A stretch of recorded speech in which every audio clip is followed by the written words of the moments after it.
Karibuni sana KingoFarm. Kwenye hii video ninataka nikuonyeshe dalili 7 ambazo zitakuonyesha kabisa kwamba kuku wako wanaumwa. Wafugaji wengi sana wamekuwa wakikutana na vifo, yani unakuja kukutana na kuku ambao tayari wamekufa, ndipo unastuka kwamba huenda hawa kuku wanaumwa. Lakini kuna dalili zile za mapema kabisa ambazo zitakuonyesha kwamba kuku wako hawapo sawa, kuku wako wanaumwa. Dalili ya kwanza kabisa ni pale ambapo unamwona kuku amekaa eneo moja, halafu ukimstua, yani ukimsogelea akakuona, anastuka, anatoka kama vile yupo vizuri kabisa, kwa mfano hivi ambavyo unaona huyo kuku. Kwa hiyo hiyo ni dalili mojawapo ya kwamba huyo kuku wako hayupo sawa, huyo kuku wako ni mgonjwa. Dalili ya pili ni kuwaona kuku wamelundikana kwenye kona. Yani unakuta kuku wamelundikana kwenye kona, na muda mwingine unakuta wanasizia, wamekaa pale wanasizia, basi ujue kabisa kuku wako wanaumwa. Dalili ya tatu ni kuku kushindwa kula vizuri. Ukiona kuku wako hawali vizuri, kwa mfano wamepunguza kiasi cha kula chakula, au wakati unawapa chakula kuku wengine, kuna kuku ambao wanakaa pembeni, wao wanakuwa wajishughulishi kabisa na kula, ujue kabisa hao kuku wanaokaa pembeni, wale kuku ambao hawali, basi watakuwa wanaumwa. Na hii dalili ya kuku kushindwa kula inaenda sambamba kabisa na unywaji wa maji. Unakuta kuku hawanywi maji vizuri, kwa hiyo inatakiwa uchukue hatua, wachunguze zaidi. Na ninawashauri kitu kimoja, unapoona kuku wanakuwa wanaonyesha dalili za kuumwa, usipanic ukaenda kuwatibia tu. Inatakiwa utulize akili, uangalie dalili nyingi zaidi, maana inawezekana wana dalili ambazo huzioni, labda wana kinyesi ambacho wanakitoa. Ujue muda mwingine ukiweka matandazo mapya unaweza ukawa huoni miharo yao. Tulia, angalia miharo yao vizuri, basi moja kwa moja itakuonyesha zile dalili ambazo labda wewe ulishindwa kuziona. Lakini sambamba na hili, ninawakumbusha kwamba unaweza ukajiunga na darasa la KingoFarm kupitia WhatsApp group kwa ada ya shilingi 8,000.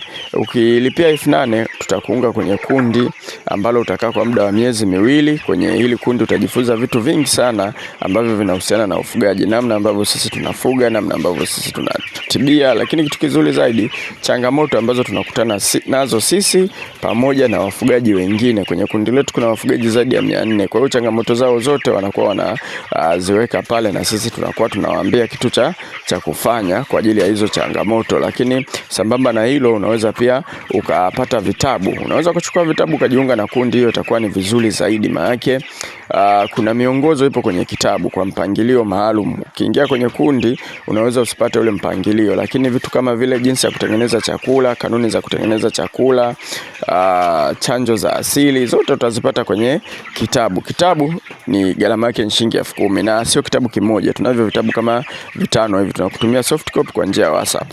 Sasa dalili nyingine unaweza ukaziangalia kwa kuku kwenye vinyesi. Ngoja ni watajie baadhi ya vitu ambavyo ukiviona kwenye vinyesi ujue kabisa hao kuku hawajakaa sawa, wanaumwa. Hasa hapa waga tunaangaliaga miharo. Kwa mfano kama kuku wako anatoa muharo mwekundu, huo ni ugonjwa, na huo ugonjwa ni ugonjwa wa coccidiosis. Kwa kuwasaidia dawa, unaweza kutumia dawa ya mwarobaini, unaweza kutumia mpela, unaweza kutumia mpapai. Mpapai pia unatibu vizuri sana huu ugonjwa wa muharo wa damu.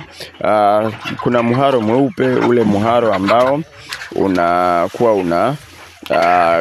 kama kamasi hivi, pia na ile pia ni homa. Na mihalo mingine, muhalo wa kijani ujue kabisa hicho ni kideri.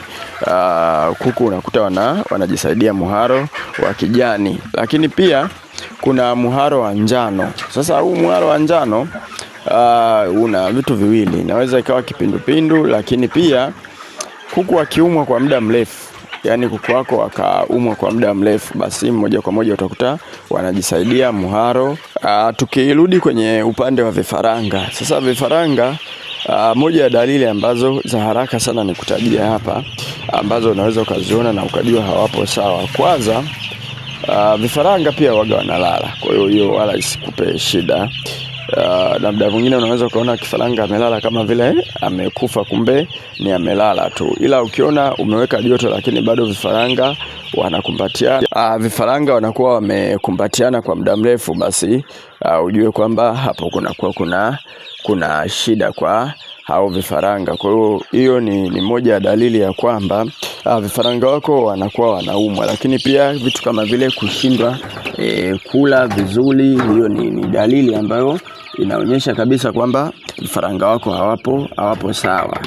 Kuna kinyesi kugandia eneo la nyuma, unakuta vifaranga baadhi kinyesi kimegandia eneo la nyuma.